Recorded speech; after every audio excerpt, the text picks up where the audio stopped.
The two-week-long Philippines-U.S. War Games wrap up tomorrow. Some 8,000 soldiers from the two countries took part in the annual exercise. This report. Balikatan Exercise 2013 will formally close tomorrow, April 17, at Camp Aguinaldo, Quezon City. Defense Secretary Voltaire Gazmin, AFP Chief of Staff Emmanuel Bautista, U.S. Ambassador Harry Thomas, U.S. Exercise Director Lieutenant General Terry Robling, and Philippine Exercise Director Major General Virgilio Domingo will be present at the ceremony.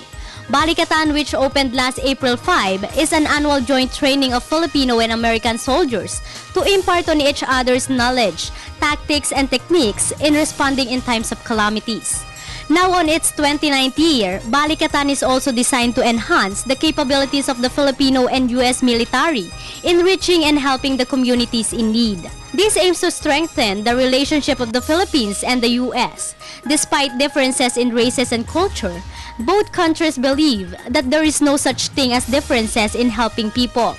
This year's Balikatan focused on the humanitarian assistance disaster response, specifically in times of typhoons. The activity does not only mean partnership, but also a strong friendship between the two countries. Under the joint training exercise, Filipino and American soldiers showed their capabilities in air movement, live fire exercise, mass casualty, explosion scenario, live squad exercise, jungle survival training, and their engineering capability or NCAP projects like construction of footbridge, water hall, classrooms, medical and dental missions, and health assistance nationwide.